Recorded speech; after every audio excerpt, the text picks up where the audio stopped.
AHC academy Malegaon NEET JEE की बेहतरीन तैयारी IIT टीचरों के साथ एकेडमी की ओर से स्टडी मटेरियल भी एडमिशन ओपन। अब होगी सपनों की उड़ान पूरी। छत्रपति शिवाजी महाराज के पुतले के सामने महेश नगर मालेगांव।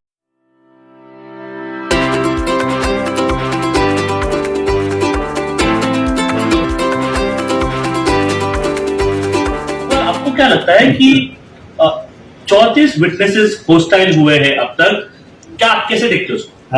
वाह वाह, क्या कमाल है। जिसको छोड़ना है उसको छोड़ना है। आपको याद होगा कि रोहिणी सालियान मैडम एडवोकेट ने कहा था, जो प्रोसिक्यूटर थी पब्लिक, कहा था मुझे ऊपर से दबाव है।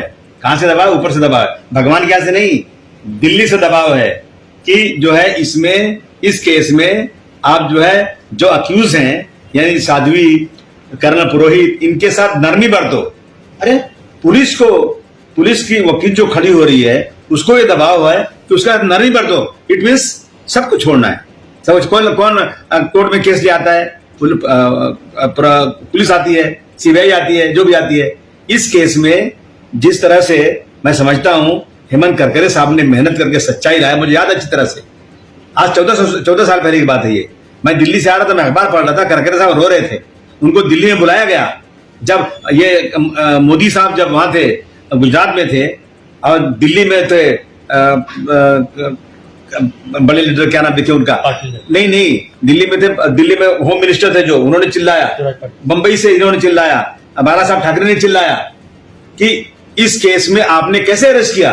इतने लोग अरेस्ट हुए कभी नहीं। बेचारे इनको जो है दिल्ली बुलाया गया पूरे सारे सबूत लेकर के। ये गए, इन्होंने बताया कि मेरे पास ये चीजें हैं, इसलिए मैंने अरेस्ट किया। रो रहे थे वो, उनको मारने की धमकी आ रही थी, और आज शहीद भी हो चुके हैं। अभी बीजेपी क्या बोल रही है, मैं आपको पूछता हूँ, एक मिनट।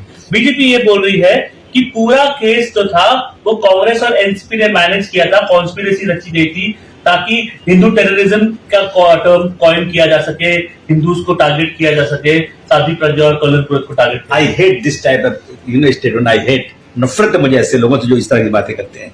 कांग्रेस और एनसीपी क्या मतलब, ये हिंदुओं को टारगेट कर रहे हैं और ये खाली हिंदू के वो हो गए हैं, हिंदुत्ववादी हो गए हैं। ये सब फालतू बातें हैं। मैं समझता हूं इस केस में बहुत ईमानदारी से काम हो रहा था और एटीएस इसको इंक्वायरी कर रही थी, और एटीएस ने 164 का स्टेटमेंट मजिस्ट्रेट के सामने लिया। जो लोग जो जानते हैं लॉ को समझते हैं, 164 का स्टेटमेंट मजिस्ट्रेट के सामने लिया, और वही विटनेस आके आज कह रहा है कि मुझे बंदूक लगाकर, मुझे डरा धमका के मार के बयान लिया गया। इट मींस आप उस मजिस्ट्रेट के ऊपर भी दबा लगा रहे हो, और एटीएस के अफसरान जिन्होंने पकड़े गए उन पे लगा रहे हो। ये एटीएस से केस लेकर के कहां गया?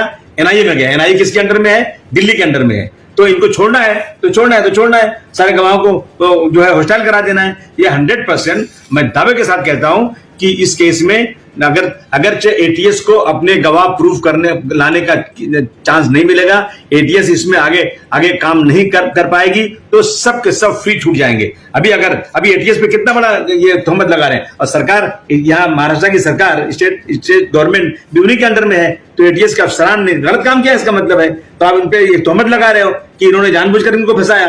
तभी की एटीएस तो यूपी के अंदर थी सर, 2008 की, जो इन्वेस्टिगेट कर रही थी, और बोला जा रहा है कि एटीएस पे तभी दबाव डाला था यूपी की तरफ से। 100% गलत। अगर कोई इंसाफ पसंद फिर से कोई इंक्वायरी कर लेवे तो 101% जो है एटीएस ने बिल्कुल सही काम किया था, पकड़ा था इन्होंने। लेकिन इनको लगा ऐसा कि अब जो है ये लोग पकड़े जाएंगे, इनको सजा हो जाएगी, तो साध्वी को तो इन्होंने एमपी बना दिया है, और इससे जो है ट्रेनिंग दिलवाते हैं। कर्नल पुरोहित से ट्रेनिंग दिलवाई इन लोगों ने। इसको कितने आदमियों को ट्रेनिंग किया उसने, बुला कैसे चलाया जाता है, उसको बुला के ट्रेनिंग करवाएगी। लोगों ने करवाया ट्रेनिंग। ये बिल्कुल जानी बुझी साजिश है। और सबसे बड़ी बात है, अगर सरकारी वकील ये कहती है कि मुझे ऊपर से दबाव है कि तुमको जो है इस केस में इन अक्यूज के साथ नरमी बरतना है, तो फिर मतलब क्या हो गया? जिस तरह बिल्किस बानो को सजा होने के बाद भी छोड़ दिया गया, इसी तरह से अगर इनको सजा भी हो जाएगी ना, सजा तो होने वाली नहीं है, हो जाए तो भी छोड़ दिए जाएंगे, क्योंकि सरकार की निगाह करम है इन लोगों पे।